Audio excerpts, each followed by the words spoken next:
Hi hello welcome to Aadab TV. నేను మీ journalist Sai. ఈరోజు మనతో టీశాట్ CEO వేణుగోపాల్ రెడ్డి గారు ఉన్నారు.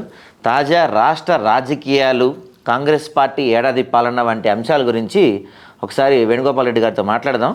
నమస్తే అండి, ఎలా ఉన్నారు? ఫస్ట్ ఆఫ్ ఆల్, దాదాపుగా కాంగ్రెస్ పార్టీ పరిపాలన స్టార్ట్ చేసి 13 నెలలైంది. 13 నెలల్లో కాంగ్రెస్ పార్టీ 6 గ్యారంటీలు చెప్పారు, దాంట్లో అర గ్యారంటీ కూడా అమలు చేయలేదని చెప్పి కేటీఆర్ చెప్తా ఉన్నారు. ఏమంటారు మీరు? ఇది ఇప్పుడు కేటీఆర్ గారు ఏదైనా చెప్తారు, ఏం చేయలేదని కూడా చెప్తారు. ఆయన చెప్పదలుచుకున్నది కూడా అదే చెప్పాలని, ప్రతిపక్షాలు అంటే సహజంగా అదే చెప్పాలనుకుంటాడు. ఇప్పుడు 6 గ్యారంటీలు ఎన్ని అమలైనాయి, ఏది అమలైంది అనేది ప్రభుత్వ బాధ్యత. అది డెఫినెట్గా ఎన్నికల్లో హామీ ఇచ్చింటూ డెఫినెట్గా అమలు చేసే బాధ్యత ప్రభుత్వం పైన ఉంది. ఒక్కొక్కటిగా అమలు చేసుకుంటూ పోతారు. నేనేం చెప్తున్నానంటే, ఆయన అర గ్యారంటీ, ఏ గ్యారంటీ అయినా ఏదన్నా ప్రజలకు ఖచ్చితంగా ఫలాలు అందుతున్నప్పుడు ప్రజలకు తెలిసిపోతుంది. ఆయనకు అర్థం కాకపోవచ్చు. ఇవాళ అత్యధిక బడ్జెట్తో కూడుకున్న రైతు రుణమాఫీ 22,000 కోట్లు ఆల్రెడీ రిలీజ్ అయిపోయింది. సో మరి వాళ్ళు చేసిన రుణమాఫీ 4 దఫాలుగా చేసి ఇంట్రెస్ట్ మాఫీ అయింది. వాళ్ళు చేసింది ఇంట్రెస్ట్ మాఫీ, రైతు రుణమాఫీ కాదు. ఇవాళ కాంగ్రెస్ ప్రభుత్వము రేవంత్ రెడ్డి గారి నాయకత్వంలో ఏకకాలంలో రుణమాఫీ చేయాలి. రైతులపైన వడ్డీ భారం పడకూడదు. మనం 4 దఫాలుగా చేయకూడదు, ఒకే కాలంలో చేయాలి. ఏకకాలంలో చేయాలని చెప్పి ఒకే దఫాలో 2 లక్షల రుణమాఫీ చేసిండు. అయితే అది కూడా అంటున్నాడు కేటీఆర్, అది కూడా అంటున్నాడు, ఎక్కడైనా ఒక్క నియోజకవర్గంలో 100% రుణమాఫీ అని నిరూపిస్తే రాజీనామా చేస్తా అంటున్నాడు. వాళ్ళు ఏం వాళ్ళు రాజీనామా చేసుకొని ఏమైనా చేసుకుని రాజీనామా చేసి పోమని ఎన్నికలకి ఎవరొద్దు అంటారు. పోతే మళ్ళీ గెలుస్తారా ఎట్లా? వాళ్ళు మళ్ళీ ఖర్చు జనాలకి లేదు, వాళ్ళకి మళ్ళీ గెలిచే అవకాశం లేదు. వాళ్ళకి ఏం అవకాశం ఏమి ఇయ్యరు ప్రజలు. ఒకటి 100% అయిందా, మీరు వస్తారా, సవాలు విసురుతారా అంటే, ఒకటి మీకు రైతుల నుంచి స్పందన వస్తున్నదా? మీరు ఇంత చేస్తున్న రైతుల నుంచి స్పందన వస్తుందా? రావట్లేదు. మీరు అక్కడో ఇక్కడో ఎక్కడో ఒకన్నా టెక్నికల్గా కాని వాళ్ళు ఇబ్బంది పడ్డారు. ఆ ఇబ్బందిని కూడా రెక్టిఫై చేసింది ఆల్రెడీ ప్రభుత్వం, చేస్తుంది, ఫైనల్కి వచ్చేసింది. ఎందుకు అని అంటే కొంచెం టెక్నికల్గానే కొంతమంది కొత్త అంశాన్ని తెర మీదకి. ఎందుకంటే 2018 డిసెంబర్ 11 కేసీఆర్ గారు ప్రమాణ స్వీకారం చేశారు, రెండోసారి. సో 2023 డిసెంబర్ 7న ముఖ్యమంత్రిగా రేవంత్ రెడ్డి గారు ప్రమాణ స్వీకారం చేశారు. ఈ డేట్లు కట్ ఆఫ్ డేట్లు, అటు ఫైనల్గా ముఖ్యమంత్రిగా రేవంత్ రెడ్డి గారు. ఈ మధ్యకాలంలో తీసుకున్న రుణాలన్నీ కూడా రైతు రుణమాఫీ చేయాలని ప్రభుత్వం నిర్ణయించింది. మ్యాండేటరీ కూడా అదే కదా. రెండోసారి వచ్చిన కాడి నుంచి ఆయన చేసిన తప్పులను మేము సవరిస్తాము, మాకు ఓట్లు వేయండి, మమ్మల్ని గెలిపించండి కాంగ్రెస్ పార్టీగా, అధ్యక్షుడిగా, నాయకులుగా పోటీ చేసిన వాళ్ళందరూ కూడా అడిగారు. అడిగితే తీర్పు వచ్చింది, ప్రజలకు తీర్పు ఇచ్చారు. 2018 డిసెంబర్ 11 నుంచి తీసుకున్న రుణాలు మొత్తం కూడా కౌంట్ చేసి ఇలా మాఫీ ప్రభుత్వం చేసింది. అయితే 2018 డిసెంబర్ కన్నా ముందు ఓ 6 నెలలు వెనక్కి, ఓ సంవత్సరం వెనక్కి కావచ్చు, 2 సంవత్సరాలు వెనక్కి కావచ్చు, తీసుకున్న 2 లక్షల రుణాలు వాళ్ళు మాఫీ చేయలే. వాళ్ళు 1 లక్ష రూపాయలు 4 దఫాలుగా చేశారు. సో అవి మిగిలిపోయి ఉన్నవి. అవి ఇవాళ వాళ్ళు ఆ రైతులు మాకు చేయాలని అడుగుతారు. వాస్తవానికి హామీ ఇచ్చింది 2018 డిసెంబర్ 11 నుంచి తీసుకున్న వాళ్ళ వరకు హామీ ఇచ్చారు. సో అవి మిగిలిపోయినాయి. నేను చాలామంది కొంతమంది నా దగ్గర కూడా మనకు తెలిసిన వాళ్ళు ఉంటారు కదా, ఊళ్ళో ఉన్న తెలిసిన వాళ్ళు, ఎందుకు నా రుణమాఫీ కాలేదు, దీనికి సంబంధించి ఏంటి కారణం, ఏంది రీజన్, టెక్నికల్గా ప్రాబ్లం ఏంది అని అడిగినప్పుడు, నీవు ఎప్పుడు తీసుకున్నావు రుణము, ఎందుకు కాలేదు అని మొత్తం చూస్తే వెరిఫై చేస్తే 2018 డిసెంబర్ 11 కన్నా ముందు తీసుకున్నాం. ఒక 6 నెలలు 7 నెలలు వెనక్కి తీసుకున్న వాళ్ళు చాలామంది దగ్గరకు వస్తే చెప్పిన, మీరు అప్పుడు తీసుకున్నారు కదా, కేసీఆర్ మొదటి ప్రభుత్వంలో తీసుకున్నారు, మరి ఆయన రెండో ప్రభుత్వం వచ్చినప్పుడు ఆయన చేయాలి కదా, చేయలే కదా, అది కదా. సో ఇది ప్రాబ్లం. కానీ కాంగ్రెస్ పార్టీ ఇచ్చిన హామీలో ఎక్కడ ప్రాబ్లం లేదు. అది ఆ లెక్కకు వస్తే వాళ్ళే తప్పులో పడతారు. ఓకే, మరి మీరు చెప్పినట్టు ఇప్పుడు రైతు భరోసా 15,000 ఇస్తా అన్నారు, కానీ ఇప్పుడు 12,000కి తగ్గించారు కదా. మరి 12 ఇస్తున్నది మాట వాస్తవం. ఇప్పుడు వాళ్ళు ఇస్తున్నది 5,000 ఇస్తారు, నేను 7,500 చేస్తాను అన్నారు. 7,500 చేస్తారు. సో దశల వారీగా పెంచుకుంటూ పోతారు. ఇప్పుడు మనకు 5 సంవత్సరాలు మ్యాండేటరీ ఇచ్చారు. సో ఆర్థిక పరిస్థితులను బట్టి డెఫినెట్గా ప్రభుత్వం 5 సంవత్సరాల్లో డెఫినెట్గా హామీ నెరవేర్చాల్సిందే. మనకి ఇచ్చింది ప్రభుత్వానికి ఇచ్చేది 5 సంవత్సరాలు. 5 సంవత్సరాల్లో అమలు చేయాలి ఖచ్చితంగా. సో కాబట్టి ఇప్పుడు 5,000 కాకుండా 6,000 ఇవ్వాలని నిర్ణయం తీసుకున్నారు కదా. 1,000 రూపాయలు పెంచారు. 1,000 రూపాయలు పెంచింది కదా. డెఫినెట్గా ఈ 5 సంవత్సరాల్లో డెఫినెట్గా ఖచ్చితంగా ఆమె నెరవేరుతుంది. ఓకే. మరి మనం దీని గురించి కూడా మనకి ప్రధానంగా వినపడుతుంది, తులం బంగారం ఇస్తామని చెప్పారు. దాని గురించి ఎక్కడా మాట్లాడట్లేదు. తర్వాత 200 లోపు యూనిట్లు ఉచిత విద్యుత్ అది అందుతుంది, మీకు తెలియనట్టుంది స్థాయిలో అది అమలు కావట్లేదు అని చెప్తుంది. 200 యూనిట్లు వాడుకుంటున్న వాళ్ళకు అది అందుతుంది. ఆల్రెడీ 0 బిల్ వాళ్ళకు ఇచ్చేస్తున్నారు. ఓకే. తులం బంగారానికి సంబంధించి డెఫినెట్గా ఒక్కొక్క స్కీమ్ ఒక్కొక్కటి. ఇప్పుడు ఆర్టీసీ బస్సుది ఫ్రీ అమలైంది కదా, రైతు రుణమాఫీ అయిపోయింది కదా, 200 యూనిట్లకు సంబంధించి ఇంటిగ్రేటెడ్ స్కూళ్ళకు సంబంధించి ఆల్రెడీ ఒక స్కీమ్ అమలు అవుతుంది కదా. ఒక్కొక్కటి ఒక ఇయర్లీ అన్ని స్కీములు అమలు అవుతాయి. అన్నీ ఒకటే మంత్లో ఒకటే రోజులో ప్రభుత్వాలు అమలు చేయలేవు, కూడా సాధ్యం కాదు కూడా. సో ఒక్కొక్కటిగా దశల వరకు అన్నీ అమలవుతాయి, ఇచ్చిన హామీలన్నీ నెరవేరుతాయి. సో వాళ్ళలాగా 10 ఏళ్ళు అధికారంలో ఉండి వాళ్ళు ఇచ్చిన హామీలన్నీ విస్మరించి 1-2-3 ప్రాజెక్టులు పెట్టుకొని కమిషన్ లెవెల్ ప్రాజెక్టులు పెట్టుకొని అట్లాంటి ప్రభుత్వం కాదు ఇది, ప్రజాప్రభుత్వం.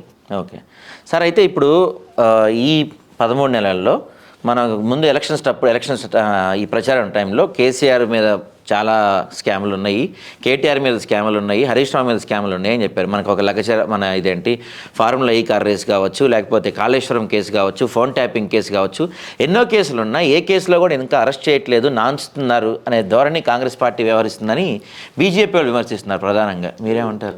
ఇప్పుడు నాన్స్తున్నారా చేస్తున్నారా అని వాళ్ళు భావిస్తే వాళ్ళది కూడా కేంద్రంలో ప్రభుత్వం ఉంది కదా.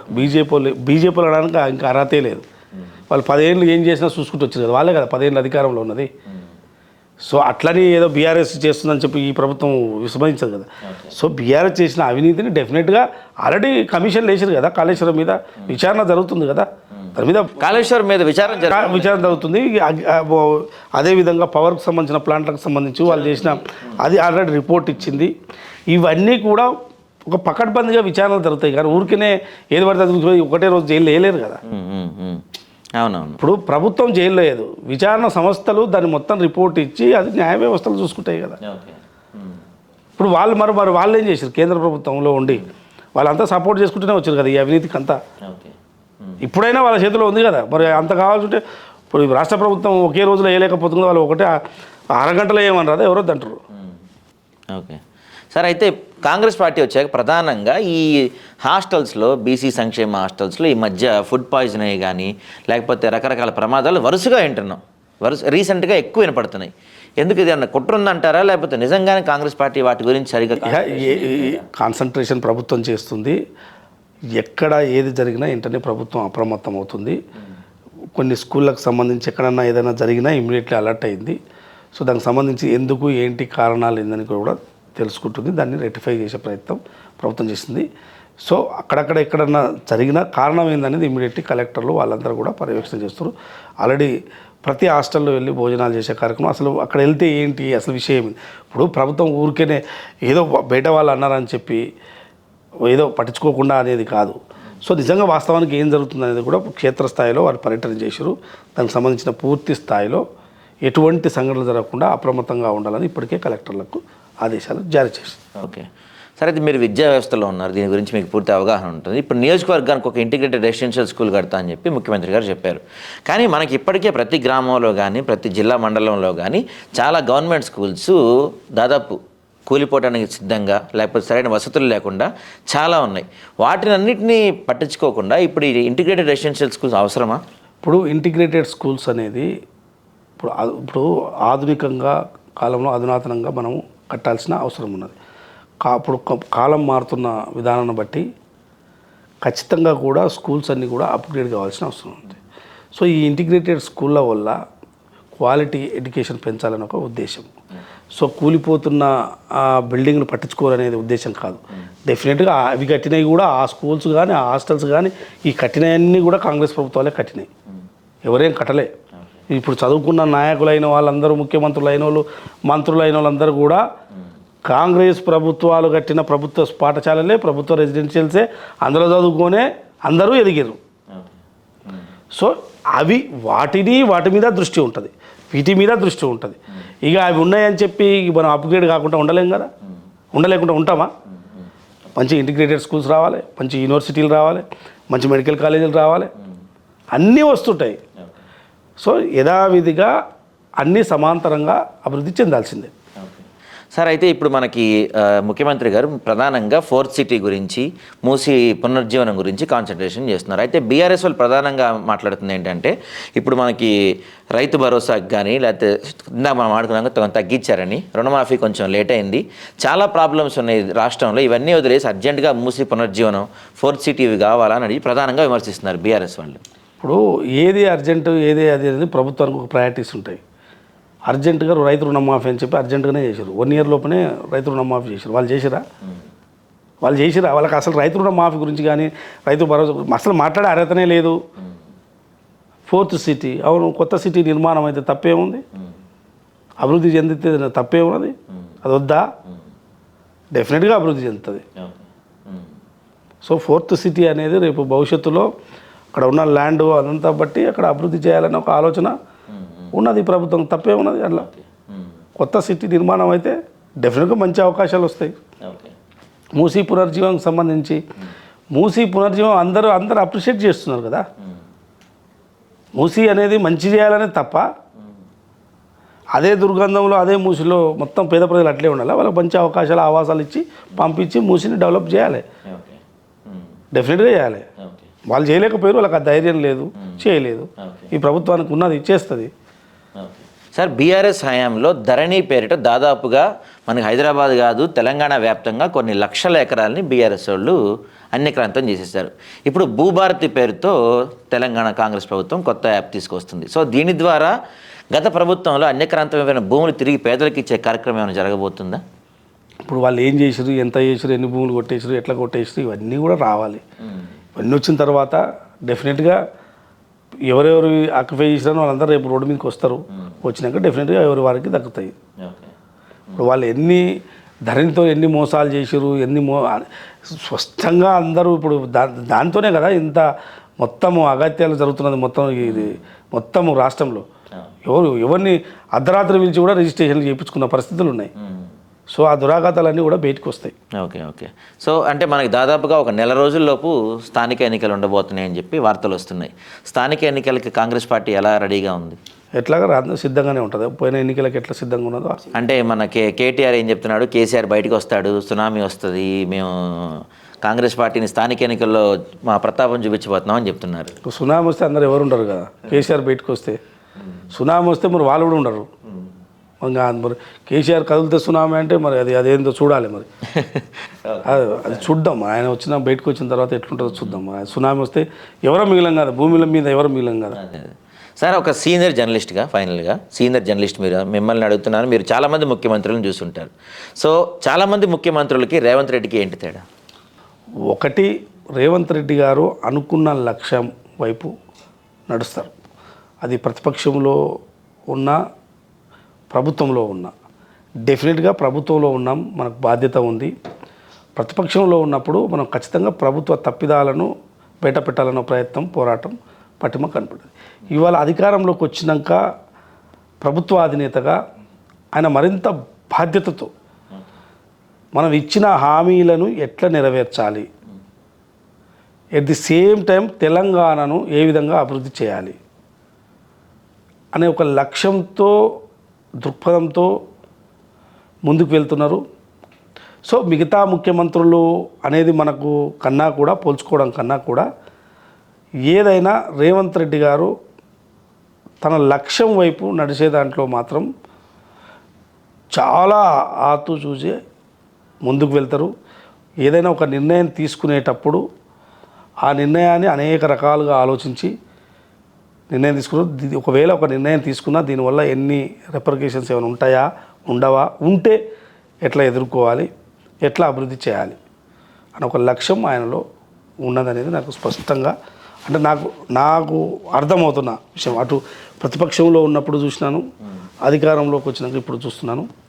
సో గతంలో ఉన్న ముఖ్యమంత్రులు కొంత తెలంగాణ వచ్చిన తర్వాత ఎవరున్నారు, కేసీఆర్ గారే ఉన్నారు. కేసీఆర్ గారికి రేవంత్ రెడ్డి గారికి తేడా ఏంది అంటే ఆయన కొంత నేను అనే ఒక అహంకారము, నీ అంత రకరకాలుగా కొంత ఉన్నది. కానీ రేవంత్ రెడ్డి గారిలో ఒక డెమోక్రటిక్ వే, ఏదైనా మనం అందరం కలిసి నిర్ణయం తీసుకోవాలి, ప్రజాస్వామ్యబద్ధంగా పోవాలి అనే ఒక ధోరణి ఈ ప్రభుత్వంలో ముఖ్యమంత్రిగా ఆయన శైలి కనపడుతుంది. సో ఆయన శైలి అట్లా కాదు. ఆయన నిర్ణయాలన్నీ కూడా ఫామ్ హౌస్లో జరిగినాయి. ఒకడే ఏకపక్షంగా నిర్ణయాలు తీసుకున్నారు. ఇవాళ ఆయన తీసుకున్న నిర్ణయాలన్నీ కూడా కొన్ని పరిస్థితులు తెలంగాణ ఆర్థిక వ్యవస్థను దెబ్బతీసింది. సో రేవంత్ రెడ్డి గారు అటువంటి పని చేయరు. ఆయనకు అభివృద్ధి అనే నమూనా ఆయనలో ఉన్నది. ఎట్లా అభివృద్ధి చెందుతుంది తెలంగాణ అనేది స్పష్టమైన అవగాహన ఉన్నది. చాలామంది చాలా రకాలుగా అనుకోవచ్చు. రియల్ ఎస్టేట్కి సంబంధించి తెలంగాణలో రియల్ ఎస్టేట్ పరిస్థితి ఎట్లా ఉన్నది, ఇప్పుడు ఎట్లుంది అని కొంతమంది అంటున్నారు. కానీ రియల్ ఎస్టేట్కి సంబంధించి కూడా ఆయనకు అన్ని వ్యవహారాలు తెలుసు. సో దీన్ని ఎట్లా ముందుకు తీసుకెళ్ళాలి. ఓన్లీ అభివృద్ధి అంటే రియల్ ఎస్టేట్ ఒక్కటే కాదు, రియల్ ఎస్టేట్ ఒక్కటే కాదు, ఇండస్ట్రియల్స్ రావాలి, ఫస్ట్ ఉద్యోగ అవకాశాలు రావాలి, అగ్రికల్చర్ ఎట్లా మెరుగవుతుంది. సో ఇది ఇటువైపు ఎక్కువగా మనం రియల్ ఎస్టేట్ అనేది అమ్ముడు కొనుడు ఇది ఉంటుంది, అది ఎప్పటికూ ఉంటుంది. దాని భూమి వచ్చేటప్పుడు వస్తుంది, పడిపోయేటప్పుడు పడిపోతుంది. ఒక అభివృద్ధి నమూనా రేవంత్ రెడ్డి గారిలో ఉన్నది. సో తెలంగాణ వరకు చెప్తున్నాను. గత ఉమ్మడి ఆంధ్రప్రదేశ్లో ఉన్న ముఖ్యమంత్రులు అది లీవ్ ఇట్, అది మనకు సంబంధం. కానీ తెలంగాణ వరకు కేసీఆర్ గారికి రేవంత్ రెడ్డి గారికి ఉన్న తేడా ఇది. డెమోక్రటిక్గా పోతారు, అందరినీ గౌరవించే తత్వం ఆయనలో ఉన్నది. ఆయనలో ఆయనదేమో నేను అనే భావన. ఇప్పుడు వాళ్ళు వారసులు అంతా కూడా అట్లనే వ్యవహరిస్తున్నారు. వాళ్ళ వారసులు పార్టీ నడుపుతున్న విధానం చూస్తుంటే అర్థమవుతలేదు. అంతా వాళ్ళే కనపడుతున్నారు. ఎవరున్నారు? మళ్ళగాలే కనపడుతున్నారు. ఇది సార్, ఫైనల్గా రేపు మనకి స్థానిక ఎన్నికల్లో కావచ్చు, జిహెచ్ఎంసీ ఎన్నికల్లో కావచ్చు, కాంగ్రెస్ పార్టీకి గట్టిగా పోటీ ఇచ్చే పార్టీ బీఆర్ఎస్ అవుతుందా, బీజేపీ అవుతుంది? అది ఎవరు ఇస్తారో అనేది మనకి ఎన్నికల తర్వాత తెలుస్తుంది. మనం ఇప్పుడే ఎందుకు చెప్పాలి? ఎవరైనా రెండో స్థానం కోసం రెండు పార్టీలు పోటీ పడాల్సిందే. రెండో స్థానం కోసం రెండు పార్టీలు పోటీ పడాల్సిందే. మొదటి స్థానంలో కాంగ్రెస్ ఉంటుందని స్పష్టం. Okay, thank you sir.